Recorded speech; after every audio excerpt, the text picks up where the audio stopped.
السلام علیکم۔ امید ہے آپ سب خیریت سے ہوں گے۔ تو اردو زبان کی چوتھی کتاب کا آج پڑھیں گے ہم سبق نمبر 4۔ پارٹ کا نام ہے محمود غزنوی اور کنور رائے والی قنوج۔ محمود غزنوی اور کنور رائے والی قنوج۔ تو اس ویڈیو کو آپ پورا ضرور دیکھیے۔ ویڈیو پسند آئے تو لائک کیجیے، اور ہمارے چینل پہ اگر آپ پہلی بار آئیں تو پلیز ہمارے چینل کو سبسکرائب کر لیجئے، اور زیادہ سے زیادہ اس ویڈیو کو اپنے دوستوں کے ساتھ شیئر کر دیجئے۔ اور آپ نے اگر ہماری پچھلی ویڈیو نہیں دیکھی ہو تو ان کا لنک میں نیچے ڈسکرپشن باکس میں دے دوں گی، وہاں سے آپ چیک کر سکتے ہیں۔ تو آئیے ہم پڑھنا شروع کرتے ہیں۔ بسم اللہ الرحمن الرحیم۔ نمبر 1۔ ایک بار سلطان محمود غزنوی نے قنوج پر یورس کی یہ شہر اس زمانے میں ایک نہایت آراستہ اور پیراستہ، بارونق و مالا مال اور راجہ کنور رائے کا دارالسلطنت تھا۔ ایک بار سلطان محمود غزنوی نے قنوج پر یورس کی یہ شہر اس زمانے میں نہایت آراستہ و پیراستہ، بارونق و مالا مال اور راجہ کنور رائے کا دارالسلطنت تھا۔ جب سلطانی لشکر قریب پہنچا تو اس کی عظمت و شوکت دیکھ کر راجہ کو تاب مقدمت نہ ہوئی۔ جب سلطانی لشکر قریب پہنچا تو اس کی عظمت و شوکت دیکھ کر راجہ کو تاب مقدمت نہ ہوئی۔ ناچار سلطان کے روبرو خود حاضر ہو کر عذر و نیاز کیا۔ ناچار سلطان کے روبرو خود حاضر ہو کر عذر و نیاز کیا۔ نمبر 2۔ یہ کیفیت دیکھ کر سلطان کا دل بھی نرم ہو گیا۔ یہ کیفیت دیکھ کر سلطان کا دل بھی نرم ہو گیا۔ شاہ نہ لطف و مدارات سے پیش آیا اور اس کے ملک و مال سے کچھ طرز نہ کیا۔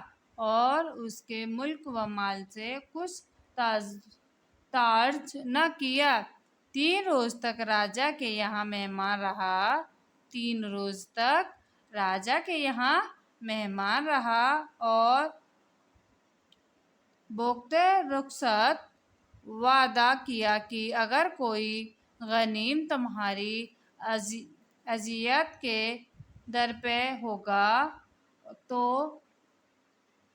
امداد و اعانت کے لیے میں خود آؤں گا۔ اور بوقت رخصت وعدہ کیا کہ اگر کوئی غنیم تمہاری اذیت کے در پہ ہوگا تو امداد اعانت کے لیے میں خود آؤں گا۔ نمبر 3۔ جب سلطان واپس چلا گیا تو راجاگان ہند نے اس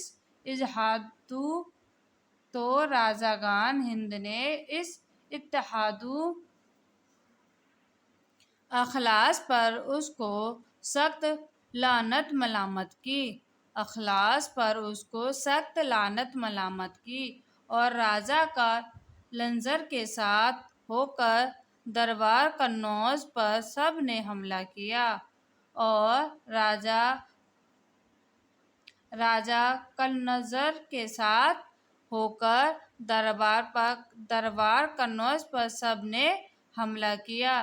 سلطان نے یہ خبر پا کر صاحب وعدہ اپنے دوست کے کمک کے واسطے روانہ ہوا۔ سلطان نے یہ خبر پا کر حسب وعدہ اپنے دوست کے کمک کے واسطے روانہ ہوا، مگر قبل اس کے کہ وہ یہاں پہنچے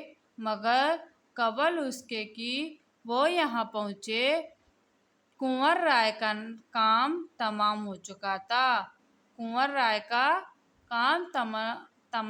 چکا تھا۔ اور اسی ویڈیو میں ہم سبق نمبر پڑھیں گے 5، گرمی کا موسم۔ پارٹ کا نام ہے گرمی کا موسم۔ مئی کا آن پہنچا ہے مہینہ، بہا چوٹی سے ایڑی تک پسینہ،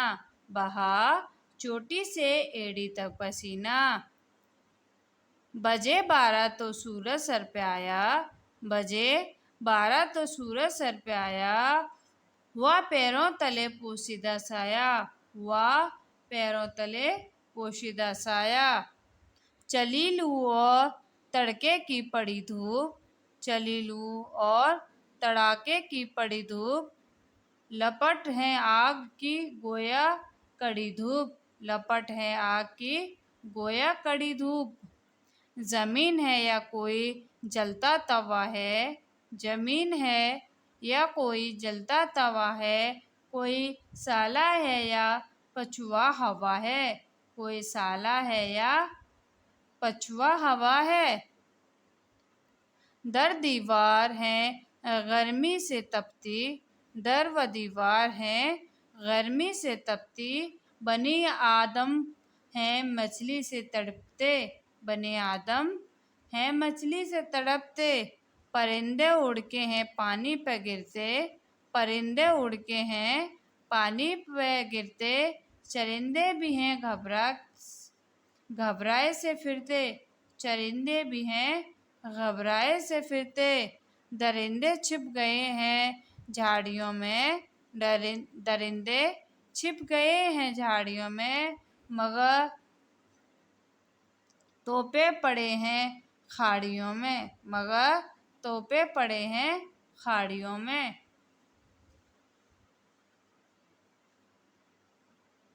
نہ پوچھو کچھ غریبوں کے مکاں کی، زمین کا فرش ہے چھت آسماں کی، نہ پنکھا ہے نہ ٹوٹی ہے نہ کمرہ، ذرا سی جھونپڑی ہے محنت کا ثمرہ، امیروں کو مبارک ہو حویلی، غریبوں کا بھی ہے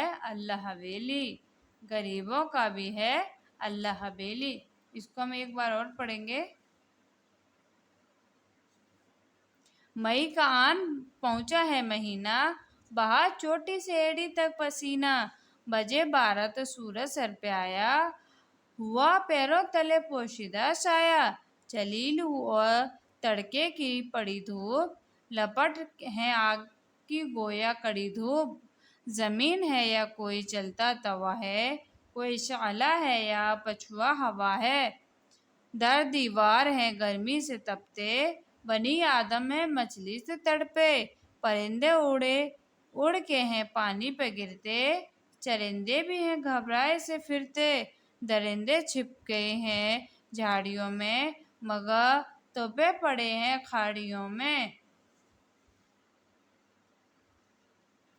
نہ پوچھو کچھ غریبوں کے مکاں کی، زمین کا فرش ہے چھت آسماں کی، نہ پنکھا ہے نہ ٹوٹی ہے نہ کمرہ، ذرا سی جھونپڑی محنت کا ثمرہ، امیروں کو مبارک ہو حویلی، غریبوں کا بھی